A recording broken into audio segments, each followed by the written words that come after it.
رب کریم کا شکر بجا لانے لگے.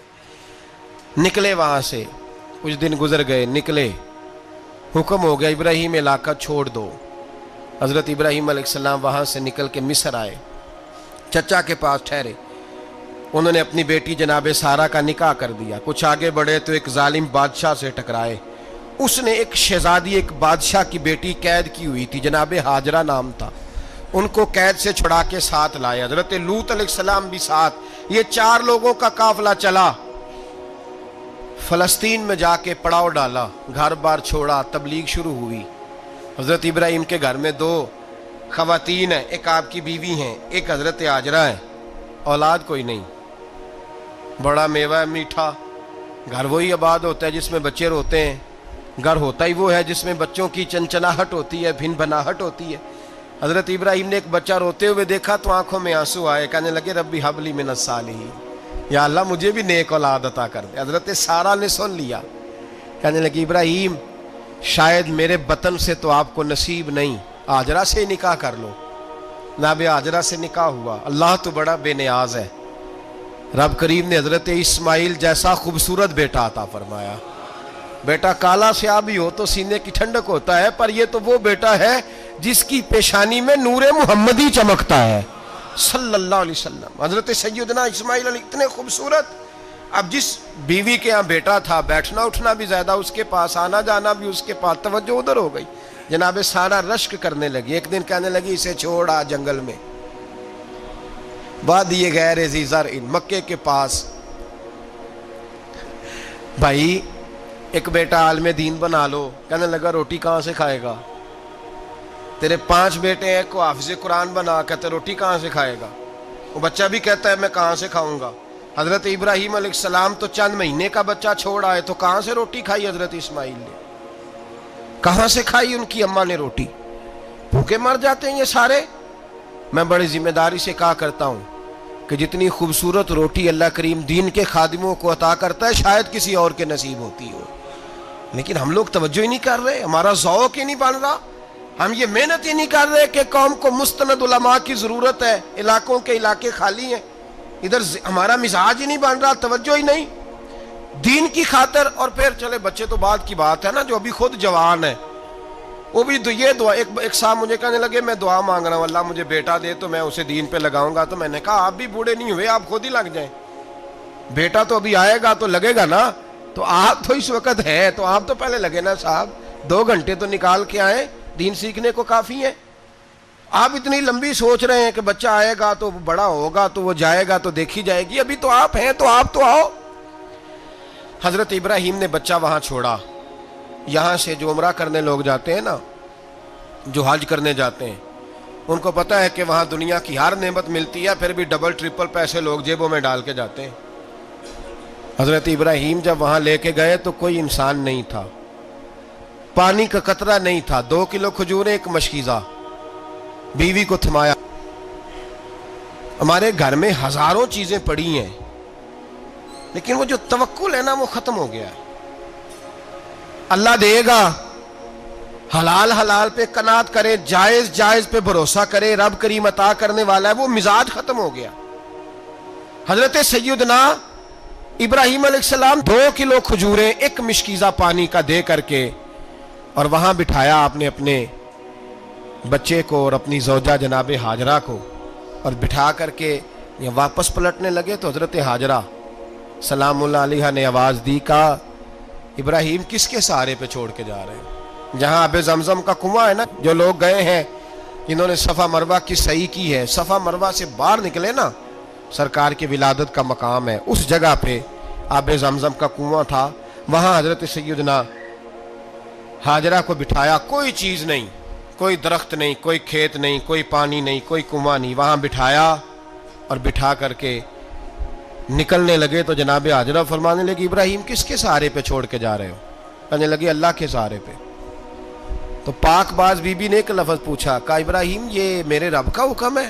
یہ میرے, بس جن کا عقیدہ توحید مضبوط ہو ان کے لیے ایک جملہ کافی ہوتا ہے, یہ میرے اللہ کا حکم ہے. تو جناب ابراہیم علیہ السلام فرمانے لگے ہاجرہ ہاں رب کا حکم ہے, جب یہ لفظ کہے تو چاہیے تھا نا حضرت ابراہیم تسلی دیتے، تو بی بی صاحبہ تسلی دینے لگی، عرض کرنے لگی ابراہیم اگر اللہ کا حکم ہے تو پھر آپ ہماری فکر نہ کرنا، اگر یہ رب کا حکم ہے تو پھر ہماری فکر نہ کرنا، جس رب نے ہمیں یہاں تک پہنچایا ہے وہ ہمیں کبھی بھی ضائع نہیں فرمائے گا، پھر فکر نہ کرنا۔ حضرت ابراہیم آ گئے، بات آپ نے سنی ہوئی ہے، اشارہ کرنا مقصود ہے۔ 13 سال میں چلے مان بھی لیا جائے بعض روایات کی روشنی میں کہ آتے جاتے بھی رہے، لیکن مکمل دیکھ بھال اپنے بچے کی پرورش میں پورا حضرت ابراہیم علیہ السلام کا کردار، سارا کردار ماں کا تھا۔ میں جب خواتین کے بارے میں کوئی بات کرتا ہوں تو میں آپ کو اکثر کہتا ہوں کہ یہ صرف بیوی کے لیے حکم نہیں ہوتا، یہ ٹریننگ بیٹی کو دینی ہے اور بہن کو دینی ہے، یہ تربیت کرے اپنے گھر میں۔ میں تجربے کی روشنی میں یہ بات عرض کیا کرتا ہوں کہ بھائی بچے باپ کے فرما بردار اس وقت ہوتے ہیں جب اماں انہیں باپ کا فرما بردار کرتی ہے، اور بچے باپ کے نافرمان بھی تب ہوتے ہیں جب اماں انہیں باپ کا۔ میں نے اپنے کانوں سے سنا ایک دفعہ ایک بچہ اپنے باپ سے کہہ رہا ہے آپ نے تو ساری زندگی باہر گزار دی، پیسے کمانا کون سا مشکل کام ہے، دکھ سکھ تو سارے اماں نے برداشت کیے، سکولوں میں وہ جاتی تھی، فلانا کام وہ کرتی تھی، فلانا کام۔ اب یہ سوچ اس کی ذاتی تو نہیں، یہ اس کو دی گئی ہے، اور اگر اس کو یہ سوچ دے دی جائے کہ اماں کہے کہ میں تو اپنوں میں رہی ساری زندگی، میں نے تو اپنوں میں وقت گزارا، اور تیرا باپ تو کئی دفعہ جنازے بھی نہیں پڑھ سکا، اس نے تو ماں باپ ایسے دفن کر دیے، وہ اگر یہ سوچ فراہم کرے تو پھر بچہ باپ کا فرما بردار ہوتا ہے۔ اور یہ والی روایتیں ہم بیوی کو سناتے ہیں، حالانکہ کس کو سنانی چاہیے؟ بولیے، بہن اور بیٹی کو، بہن اور بیٹی کو سنائیں یہ باتیں، ان کو سمجھائیں تاکہ آگے جا کے وہ جو گھر ترتیب دیں وہ گھر بڑا عمدہ اور نکھرا ہوا ہو۔ حضرت سیدنا ابراہیم 13 سال کے بعد آئے، چونکہ گھر میں اللہ تبارک و تعالیٰ کی دوستی کا چرچا تھا، اللہ تبارک و تعالیٰ کی محبوبیت کا غلبہ تھا۔ 13 سال کے بعد فلما بالغ معہ سعیا، بیٹا جب اتنا بڑا ہوا کہ سال چلنے لگا تو حضرت ابراہیم نے اپنے بیٹے کو بلا کے کہا بیٹا مجھے خواب آئی ہے، میں تجھے ذبح کر رہا ہوں، تیری کیا رضا ہے؟ تو حضرت اسماعیل کہنے لگے یا ابت افعل ما تؤمر، ابا جی اللہ جیسے حکم دیتا ہے میرے ساتھ ویسے ہی کریں، جیسے اللہ حکم دیتا ہے ویسے ہی، بولیے، ویسے ہی کریں۔ حضرت حاجرہ کو کہا کہ ایک دوست نے دعوت کی ہے تو وہاں جا رہے ہیں، بی بی مطمئن ہے، تفصیلات کی ضرورت نہیں، ختم بات، اعتبار ہے، مطمئن ہو گئی۔ شیطان پیچھے سے آیا اماں کے پاس، ذرا تھوڑی دیر کے لیے تصور جمائیے، یہاں تو پڑوسن آ کے کوئی بات بتا دیتی ہے خاوند کے بارے میں تو کئی مہینے جھگڑا جاری رہتا ہے، پڑوسن محلے دار۔ شیطان نے آ کے بتایا لفظ کیا ہے؟ کہا حاجرہ تمہیں پتہ ہے کہاں جا رہے ہیں؟ کہا دوست کی دعوت میں۔ تو کہنے لگے دوست کون ہے؟ رب کریم، اور ابراہیم کا خیال ہے کہ اس رب نے مجھے حکم دیا ہے کہ میں ذبح کروں۔ تو حضرت حاجرہ کہنے لگی کبھی باپ بھی بیٹے ذبح کرتے ہیں؟ شیطان کہنے لگا ان کا خیال ہے کہ ان کے رب نے حکم دیا ہے۔ تو جناب حاجرہ فرمانے لگی اگر رب نے حکم دیا تو پھر تو مجھے شیطان لگتا ہے، تو مجھے شیطان لگتا ہے۔ کہا کیا مطلب؟ فرمانے لگی اگر رب کریم کا حکم ہے تو میرے پاس ایک اسماعیل ہے، اگر 1000 بھی ہوتے میں سارے اللہ کے راستے میں پیش کر دیتی، مالک کا ہی تو ہے سارا کچھ، اسی کا ہے، اس میں لیت اللہ کی کیا گنجائش؟ حضرت سیدنا ابراہیم علیہ السلام نے بیٹے کے حلق پہ چھری رکھ بھی دی اور چھری چلا بھی دی، رکھ بھی دی، اور وہ تو اللہ کریم نے فرمایا یا ابراہیم قد صدقت الرؤیا، ابراہیم تو نے خواب سچا کر دکھایا، وہ قیامت تک تیرا نام رہے گا۔ حضرت ابراہیم نے وطن بھی دیا، جان بھی دی، بیٹا بھی، اللہ کریم نے دمبے دیے، فرمایا یہ فدیہ ہے۔ اب یہ قربانی قیامت تک حضرت ابراہیم کے طریقے کے مطابق جاری ہے۔ حضرت ابراہیم بہت بڑے مہمان نواز تھے، بہت بڑے۔ آپ جب مصر میں قیام تھا تو بڑے بڑے لمبے چوڑے لنگر پکتے تھے، لوگ آیا جایا کرتے تھے، بڑا تفصیل کے ساتھ کھانا ہوتا تھا۔ مہمان نوازی آپ کی خاص صفت مبارکہ ہے، ہمارے ہاں بھی مہمان نوازی ہوتی ہے امیروں کی، بلکہ اب تو مہمان نوازی اس طرح کی ہے کہ کل تیری میرے پاس دعوت ہے اور پرسوں میری تیرے پاس ہے، وہی امیروں میں وہ چکر رہتا ہے، پارٹیاں دوست ایک دوسرے کو ڈالتے ہیں، تیری طرف پارٹی، تیری طرف، اور اسی انداز میں اب یہ عید آئے گی نا، ٹکا پارٹیاں ہوں گی جگہ جگہ، اور لوگ سوال پوچھنے لگے ابھی سے، کہتے ہیں قربانی کا کتنا گوشت گھر رکھنا جائز ہے؟ قربانی کا کتنا گوشت گھر رکھنا جائز ہے؟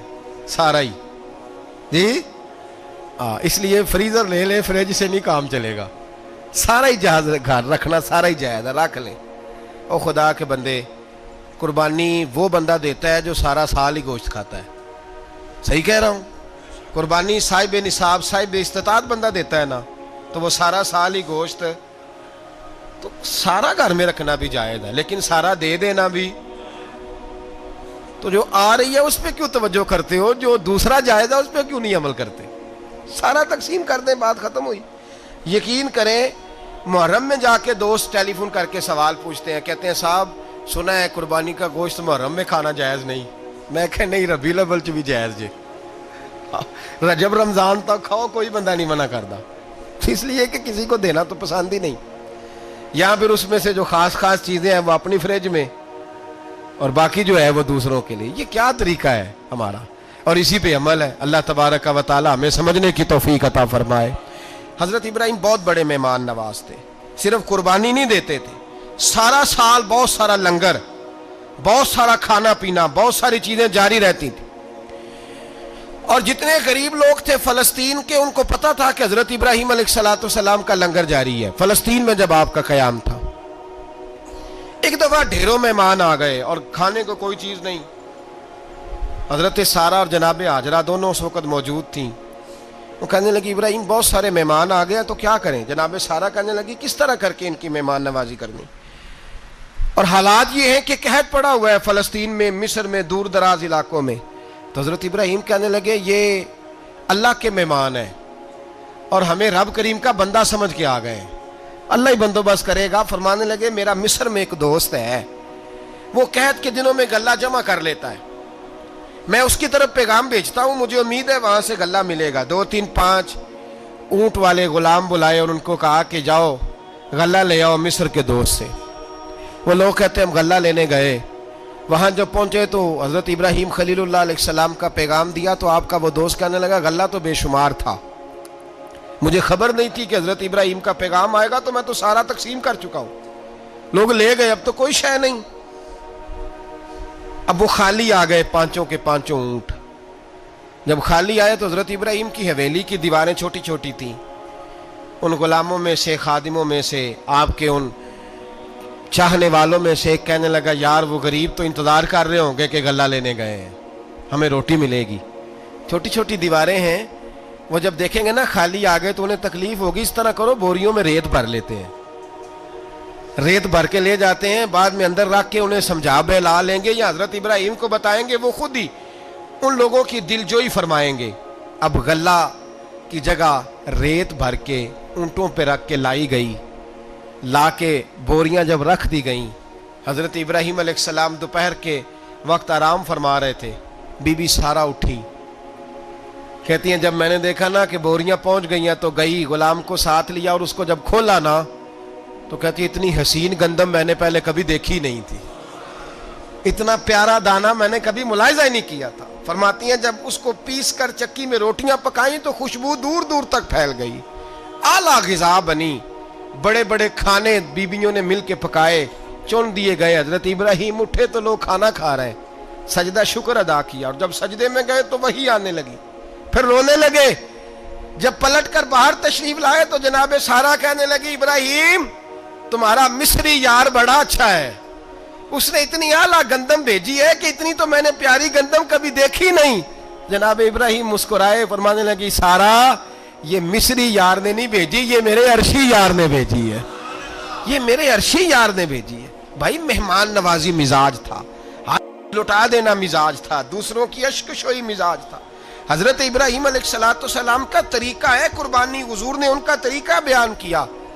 اگر سال کے بعد قربانی دینا ان کا طریقہ ہے تو سارا سال غریبوں کو روٹی دینا بھی حضرت ابراہیم کا طریقہ ہے، سارا سال غریب کی نوکری کرنا یہ بھی حضرت ابراہیم کا طریقہ ہے، بھوکے کو کھانا کھلانا یہ بھی۔ میرے مصطفیٰ کریم سید عالم صلی اللہ علیہ وسلم سے صحابہ نے پوچھا حضور بہترین مسلمان کون ہے؟ بہترین مسلمان؟ تو حضور نے فرمایا جو سلام لینے میں پہل کرے، اور غریب کو روٹی کھلانے میں سب سے اچھا ہو، وہ بہترین مسلمان ہے، زبردست مسلمان۔ ہمارے ہاں دعوتیں ہوتی ہیں تو امیروں کی، افطاریاں ہیں تو امیروں کی، اور میرے مصطفیٰ کریم علیہ السلام نے فرمایا بدترین دعوت ہے جس میں امیر بلائے جائیں غریب نہ بلائے جائیں، وہ بدترین دعوت۔ حضرت ابراہیم کا طریقہ رہا ساری زندگی مہمان نوازی۔ اور دوسرا ان کا مزاج تھا، اللہ سے پیار ہو گیا تھا نا، جب رب کریم سے محبت ہوتی ہے نا، اور محبت کا احساس ہوتا ہے دل میں، پھر سجدے لمبے ہوتے ہیں۔ عام آدمی تو نماز بھی نہیں پڑھ سکتا، اسے خدا سے محبت ہوتی ہے، وہ تہجد بھی نہیں چھوڑ سکتا۔ وہ یہ محبت کی بات ہے نا، جس کو پیار ہوتا ہے اس کی تہجد بھی ہے، اس کی اشراق بھی ہے، چاشت بھی ہے، اس کے عمرے بھی ہیں، اس کے حج بھی ہیں، اس کے بار بار کعبۃ اللہ کے دیدار بھی ہیں۔ یہ محبت الہی ہے، جوش مارتی ہے۔ ان لوگ سجدہ کرتے ہیں تو اٹھتے ہی نہیں، اللہ کے بندوں سے پیار کرتے ہیں اللہ کی۔ حضرت ابراہیم کو رب کریم سے اتنی محبت تھی، اتنا پیار تھا کہ وہ آپ کی زندگی کے ہر پہلو سے چھلکتا تھا۔ ایک وقت ایسا آیا کہ اللہ تعالیٰ نے حضرت ابراہیم کو بہت زیادہ مال عطا فرمایا، اتنے اونٹ گنے نہیں جاتے، گائیں اتنی زیادہ کہ شمار نہیں ہوتی، بکرے بکریاں اتنی زیادہ کہ شمار، بہت زیادہ مال اللہ نے عطا فرمایا۔ اور ابھی کچھ عرصہ پہلے آپ پیچھے جائیں نا تو جو لفظ مال تھا وہ روپے پہ تو بولا ہی نہیں جاتا تھا، وہ جانوروں پہ بولا جاتا تھا۔ بہت زیادہ مال اللہ نے دیا، بکریاں، گائیں، اونٹ، بیل، بڑا کچھ۔ تو رب کریم نے فرشتوں سے فرمایا کہ واتخذ اللہ ابراہیم خلیلا، ابراہیم میرا دوست ہے۔ تو فرشتے کہنے لگے یا اللہ جسے اتنا کچھ دیا جائے اس نے دوست تو بننا ہی ہوتا ہے، تو نوازا ہی بڑا ہے، اتنا مال، اتنے کھیت کھلیان، اتنا کچھ۔ اللہ کریم نے فرمایا جاؤ آزمائش کر لو، امتحان لے لو۔ فرشتہ امتحان لینے پہنچ گیا۔ حضرت ابراہیم کے جانور چر رہے ہیں چراگاہ میں، حضرت ابراہیم بھی ہیں، غلام بھی ہیں، بہت بڑا ریوڑ ہے، آپ تشریف فرمائیں۔ ایک فرشتہ آیا تو کھیت میں چھپ کے بیٹھ گیا اور بلند آواز سے کہنے لگا سبحان اللہ والحمد للہ ولا الہ الا اللہ واللہ۔ یہ تسبیح بڑی پسند ہے، محبوب نے ان کی فضیلت بیان کی۔ اب وہ حضرت سیدنا ابراہیم علیہ السلام کھڑے تھے تو وہ کھیت میں بیٹھ کے تسبیح پڑھنے لگا سبحان اللہ والحمد للہ ولا الہ الا اللہ۔ حضرت ابراہیم کہنے لگے یہ میرے رب کا نام کون لے رہا ہے، بڑی اس کی میٹھی آواز ہے، بڑی، کون ہے؟ ڈھونڈنے لگے، گھومتے گھومتے اس کے پاس چلے گئے، فرشتہ انسانی شکل میں، تو میرے رب کا ذکر کر رہا تھا؟ اس نے کہا میں ہی کر رہا تھا۔ فرمانے لگے یار ایک دفعہ پھر نہیں کرتا؟ تو کہنے لگا ابراہیم پہلے تو میں اپنی مرضی سے کر رہا تھا، تو کہتا ہے تو پیسے لگیں گے، پیسے ہیں تو کر دیتا ہوں۔ حضرت ابراہیم کہنے لگے بول تو کیا لے گا، میرے اللہ کا ذکر سنانے کا کیا لے گا؟ کہنے لگا جتنی بکریاں آپ چرا رہے ہیں ساری دے دے تو میں اللہ کا ذکر سنا دیتا ہوں۔ آپ نے فرمایا بس جا تیری ساری ہوئی، میرے رب کا ذکر سنا۔ اور پھر شروع ہو گیا سبحان اللہ الحمدللہ ولا الہ الا اللہ واللہ اکبر۔ حضرت ابراہیم علیہ السلام کیف میں یار پھر ذرا سنا، نہ علمہ وچ پھسا سانو تو یار دی گل سنا سا، ذرا دوبارہ سنا۔ میں پھر سنایا، ایک دفعہ پھر کہا، فرشتہ کہنے لگا بس جی آپ کے پیسے پورے ہو گئے۔ حضرت ابراہیم کہنے لگے چل ایک دفعہ اور سنا۔ کہنے لگا پیسے لگیں گے تو کیا لے گا؟ کہنے لگا گائے بھینسیں ساری میری۔ فرمایا بس یار اتنی قیمت تو سنا صحیح، سارا کچھ ہی تیرا۔ پھر شروع ہو گیا سبحان اللہ والحمدللہ ولا الہ الا اللہ واللہ اکبر۔ گائیں دے دی، بھینسیں دے دی، وہ ذکر سناتا ہے۔ حضرت ابراہیم کبھی مچلتے ہیں، کبھی روتے ہیں، کبھی آہیں بھرتے ہیں، تو میرے رب کا نام لے رہا ہے، ذرا پھر سے لے۔ کیف جاری ہے۔ کہنے لگا بس بھائی۔ حضرت ابراہیم فرمانے لگے تو اور لے لے جو لینا ہے، مجھے ذکر سنا۔ اس نے کہا ابراہیم بکریاں میں لے چکا، گائے بھینسیں میں لے چکا، اونٹ رہ گئے، سارے لے لوں گا پھر ذکر سناؤں گا۔ فرمایا جا تیرا ہوا تو ذکر سناتا رہ، میں دیتا ہوں۔ دے دیا، کچھ دیر ذکر کیا تو اب خاموش ہو گیا۔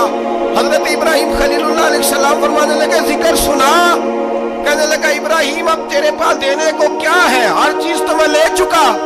آپ فرمانے لگے یہ گائے بھینسیں بکریاں چرانے کے لیے تجھے کوئی نوکر ملازم بھی تو چاہیے نا، تو اس طرح کر مجھے رکھ لے، میں روٹی نہیں مانگوں گا، کھانا نہیں مانگوں گا، تو اللہ کا ذکر سناتا رہنا، میں تیرے جانوروں کی نوکری کرتا رہوں۔